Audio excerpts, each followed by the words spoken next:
बिस्मिल्लाहिर्रहमानिर्रहीम। अस्सलाम वालेकुम नाज़रीन। दुबई और यूएई के ताज़ा न्यूज़ अपडेट्स के साथ एक बार फिर हम आपकी खिदमत में हाजिर हैं। ये न्यूज़ आपको पहले की तरह ही दिन के आगाज़ से पहले और वक्त से पहले ही सेंड की जा रही हैं ताकि आप उस दिन के आगाज़ का सही तरीके से अंदाज़ा लगा सकें। और ये यूएई और दुबई की ताज़ा खबरों का पार्ट 1 है। इसके अलावा अगर आप पार्ट 2 जो है वो देखना चाहते हैं, यहाँ पर आपके तमाम ज़रूरी सवालात के जवाबात भी बिल्कुल तफसील के साथ जो है वो दिए जाते हैं। और इसके अलावा भी आजकल वीज़ों के हवाले से जो ताज़ा तरीन न्यूज़ अपडेट है, तो उसकी ताज़ा तरीन न्यूज़ भी आपको यूएई की पार्ट 2 वाली खबरों में देखने को मिल सकती है। इसलिए अगर आप वो देखना चाहते हैं तो इस वीडियो के डिस्क्रिप्शन में जाकर आप पार्ट 2 वाली न्यूज़ पर क्लिक करके ईज़िली तरीके से देख सकते हैं। तो इसके बाद नंबर 1 पर इंडिया के हवाले से एक ताज़ा तरीन न्यूज़ अपडेट जो वो शेयर करते हैं कि इंडिया में इस वक्त वंदे भारत मिशन जो है वो जारी है, जो कि इंडिया से यूएई आना चाहते हैं। तो उन लोगों ने बहुत ही कन्फ्यूजन जो है वो पाई जाती हैं। उनको पता नहीं कि डीजीआरएफ से परमिशन लेनी है इंडिया से वापस दुबई आने के लिए या आईसीए की अप्रूवल जो वो लेना है। तो इस बारे में यूएई गवर्नमेंट ने एक ताज़ा तरीन न्यूज़ अपडेट जो वो शेयर की है, तो इसकी मुकम्मल तफसीलात जो वो भी जान लेते हैं।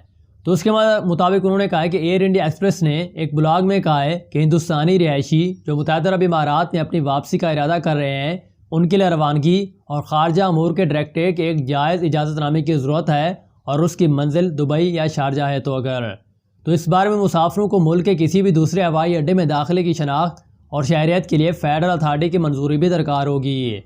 और इस बारे में ताज़ा तरीन न्यूज़ अपडेट देते हुए एयर इंडिया एक्सप्रेस ब्लॉग पर हिंदुस्तानी मुत्तहदा अरब इमारात के शोबे में मुसाफिरों के लिए शाये होने वाली अमूमी सवालनामे के मुताबिक एयरलाइंस ने कहा है कि सिर्फ रिहायशी इजाज़तनामा रखने वाले ही इन परवाज़ों पर टिकट बुक करवा सकते हैं। और इसके अलावा मज़ीद बात करते हुए इस इशू पर उन्होंने कहा है कि अबू धाबी, दुबई और शारजा में लैंड करने वाले तमाम मुसाफिरों को Indian council of medical research यानी कि ICMR की मंजूर शुदा लेबॉरेटरीज से कोविड-19 टेस्ट का मनफी नतीजा भी हासिल करना ज़रूरी होगा। और यहाँ पर आपको ये जानने की ज़रूरत है कि आपको क्या कुछ जो है वो दरकार होना चाहिए। कुछ सवालों के जवाब का सिलसिला जो है वो शुरू किया जाता है, जिसमें आपके लोगों की तमाम इन्फॉर्मेशन जो है वो क्लियर हो जाएगी। तो क्वेश्चन नंबर 1 पर है वो ये है कि मैं मुत्तहदा अरब इमारात का रिहायशी इजाज़तनामा रखने वाला शख्स हूँ जो कि दुबई वापस जा रहा हूँ, तो मुझे कौन सी दस्तावेज़ात जो यानी कौन से डॉक्यूमेंट जो आप रखना ज़रूरी होंगे। तो इसके जवाब में वो कहते हैं कि मुत्तहदा अरब इमारात की हुकूमत ने 12 जुलाई से और 26 जुलाई के दरमियान महदूद मुद्दत के लिए मुल्क में आपको दाखिले की इजाज़त जो है वो दे दी है, जिसके लिए लाजमी होगा आप जो है ICA की अप्रूवल या DGRF की अप्रूवल जो है वो हासिल करें। तो नंबर 2 पर इस बारे में वो कहते हैं हुकूमत से मंजूर शुदा लेबॉरेटरी से एक दुरुस्त मनफी कोविड-19 PCR टेस्ट भी आपको होना चाहिए, जिसकी रिपोर्ट जो है वो नेगेटिव हो, तभी आपको इजाज़त मिल सकती है यूएई आने की। नंबर 3 पर वो कहते हैं कि हेल्थ डिक्लेरेशन और क्वारंटाइन इंटरटेकिंग फॉर्म जो है वो भी आपको फिल करके दुबई एयरपोर्ट पर जमा करवाने की ज़रूरत होगी, जिसमें अगर आपको क्वारंटाइन जो है वो करना पड़े तो उसके तमाम अखराजात भी आपको खुद ही बर्दाश्त करने होंगे। तो नंबर 4 पर वो कहते हैं कि स्मार्ट ऐप DBX भी आपको डाउनलोड करने की ज़रूरत होगी। इस बारे में मज़ीद उन्होंने कहा कि मियाद ख़त्म होने वाले या ICA या DGRF की मंजूरी वाले मुसाफिरों को चेक इन के वक्त कबूल नहीं किया जाएगा। तो इसके बाद क्वेश्चन नंबर 2 वाले सवाल के जवाब में वो कहते हैं क्या मुत्तहदा अरब इमारात जाने के लिए कोविड-19 PCR टेस्ट जो वो लाजमी होगा क्या इस बार। तो इस बारे में उन्होंने कहा कि शारजा, दुबई और अबू धाबी के सफ़र के लिए हुकूमत से मंजूर शुदा लेबॉरेटरीज से एक दुरुस्त मनफी कोविड-19 टेस्ट जो है वो लेना ज़रूरी होगा, जिसकी रिपोर्ट जो है 96 घंटे से ज़्यादा पुरानी भी नहीं होनी चाहिए। और दुबई जब आप पहुँचेंगे तो आपको हवाई अड्डे पर ही PCR टेस्ट भी देना होगा, और जब तक आपका टेस्ट का नतीजा जो है वो नहीं मिल जाता उस वक्त तक आप जो है रिहाइश गाह में रहेंगे। और अगर टेस्ट का नतीजा वो मुस्बत आता है तो आपको 14 दिन के करंतना के लिए भी अकेले ही रहना पड़ेगा। तो इसके बाद लास्ट कन्फ्यूजन वाले सवाल के बाद वो कहते हैं क्या मैं वर्क परमिट या सियाती वीज़ा लेकर जो है मुत्तहदा अरब इमारात में अब जा सकता हूँ। तो इस बारे में यूएई गवर्नमेंट ने कहा है कि फ़िलहाल मुत्तहदा अरब इमारात में वापस आने वाले सिर्फ रिहायशी इजाज़तनामा रखने वालों को ही हिंदुस्तान से 26 जुलाई तक महदूद परवाज़ें जो है वो उनकी सफ़र करने की इजाज़त जो है वो मिल गई है। इस बारे में उन्होंने कहा कि वर्क परमिट या सियाती वीज़ा के हवाले से कोई भी ताज़ा तरीन न्यूज़ अपडेट जो है इस बारे में शेयर नहीं की जा रही। तो ये एक ताज़ा तरीन न्यूज़ अपडेट्स थी ख़ुसूसी तौर पर उन लोगों के लिए जो कि इंडिया से यूएई वापस आ रहे हैं। तो इसके बाद नंबर 2 पर बात करते हैं कि दुबई के ट्रांसपोर्ट अथॉरिटी की जानब से एक ताज़ा तरीन न्यूज़ अपडेट जो वो शेयर की जाती है। एक रिपोर्ट है, उनके मुताबिक उन्होंने कहा है कि दुबई की सड़कों पर पैदल चलने वालों के अमवात में अब 12 सालों में 76% कमी वाक़ई हुई है। तो इस बारे में रूट्स एंड ट्रांसपोर्ट अथॉरिटी के एक नए रिपोर्ट्स के मुताबिक उन्होंने कहा है कि 2007 और 2019 के दरमियान दुबई में पैदल चलने वालों की हलाकतों में 76% अब कमी वाक़ई हुई है। और अथॉरिटी ने इस बारे में नोट किया कि आबादी के हर 1 लाख मुकदमात की तादाद इस वक्त दौरान 9.5 मुकदमात से कम होकर 0.59 के करीब जो है वो हो चुकी है।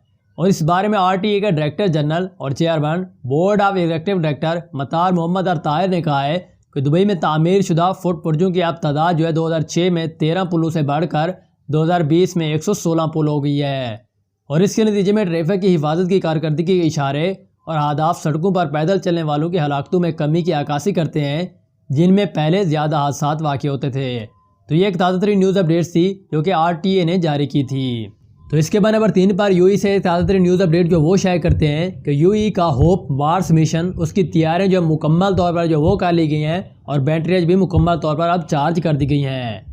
तो इसकी न्यू इन्फॉर्मेशन के मुताबिक उन्होंने कहा कि इतवार के रोज़ मोहम्मद बिन राशिद खलाई मरकज़ में मुत्तहिदा अरब इमारात के मरीख मिशन की ग्राउंड कंट्रोल टीम ने इंकशाफ किया है कि होप की तहकीकात जो है 15 जुलाई को लॉन्च होने के 1 घंटे के बाद जो है मुत्तहिदा अरब इमारात के वक्त 1:51 पर लॉन्च करके गाड़ी से अलहदा कर दी जाएगी। तो इस बार उन्होंने कहा कि अलहदगी के बाद होप की जांच मुस्तकिम होगी और शमसी बैनर को तवनाई के जरिए के तौर पर तैनात किया जाएगा।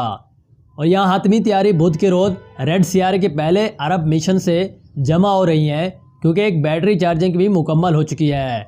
और लॉन्चिंग के बाद इब्तदाई कार्रवाइयों के बारे में बताते हुए एक सीनियर इंजीनियर ने कहा है कि हम जो है 12:51 पर मुत्तहिदा अरब इमारात के वक्त पर लॉन्च करने जा रहे हैं और अलहदगी जो है 1 घंटे के बाद होगी, यानी कि सुबह 1:51 पर जो वो उससे अलहदा हो जाएगा।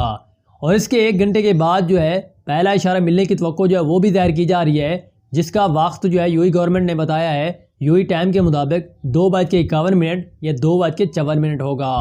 तो ये एक ताज़ा तरीन न्यूज़ अपडेट है जो कि UAE के होप मार्स मिशन के हवाले से भी जारी की जा रही है कि 15 जुलाई को उसको लॉन्च जो है वो किया जाएगा और इस हवाले से उसकी तमाम तैयारियां जो वो भी शुरू कर दी गई हैं और उसकी बैटरीज भी कंप्लीट कर ली गई है अब। तो इसके बाद नंबर 4 पर UAE गवर्नमेंट से एक ताज़ा न्यूज़ अपडेट जो वो शाये करते हैं कि मुत्तहिदा अरब इमारात में वीज़ा, शनाख्ती कार्ड के कवायद में तरमीम और ICS सर्विस फ़ीस और जुर्माने जमा करना जो अब मुकम्मल तौर पर शुरू कर दिए हैं। तो इसकी न्यू अपडेट के मुताबिक उन्होंने कहा कि मुत्तहिदा अरब इमारात की काबीना ने शनाख्त और कौमियत के शोबे में हाल ही में जारी फैसलों में मुतअद्दिद तरमीमें जो है वो जारी की हैं।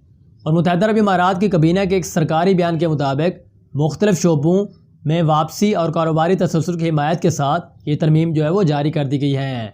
और तारिकीन वतन की रिहाइश का वीज़ा, दाखिले की इजाज़तनामे और शनाख्ती कार्ड से मुतल्लिक़ तमाम फैसलों को 11 जुलाई से मुकम्मल तौर पर अब रोक दिया गया है, जबकि फेडरल अथॉरिटी बराए शनाख्त और शहरियत यानी कि ICA को खिदमात फराहम करने की वजह से फ़ीसों की वसूली शुरू करने के लिए भी 12 जुलाई से हुक्म जारी कर दिया गया है।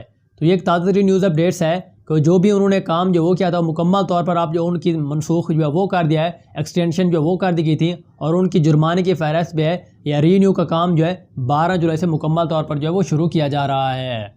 तो इसके बाद नंबर 5 पर दुबई से एक और ताज़ा तरीन न्यूज़ अपडेट जो वो शाये करते हैं कि बहुत जल्द जो है दुबई की सड़कों पर ड्राइवरलेस गाड़ियाँ और ड्राइवरलेस जो है बसें मुतारिफ़ करवाई जा रही हैं।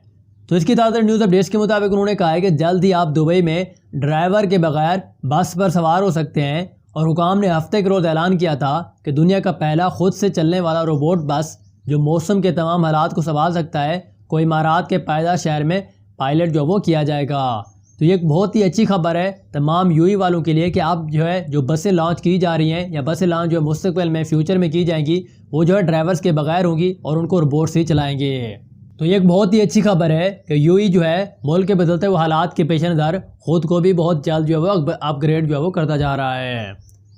तो ये थी हमारे पास दुबई और UAE के ताज़ा न्यूज़ अपडेट्स। ये उसका पार्ट 1 था। अगर आप जो है पार्ट 2 देखना चाहते हैं जहाँ पर आपके तमाम ज़रूरी सवालात के जवाबात भी दिए गए हैं और इसके अलावा भी वीज़ों के हवाले से जो नया कानून निकला है उसकी भी मज़ीद इन्फॉर्मेशन जो है वो भी आपको देखने को मिल सकती है पार्ट 2 वाली न्यूज़ में।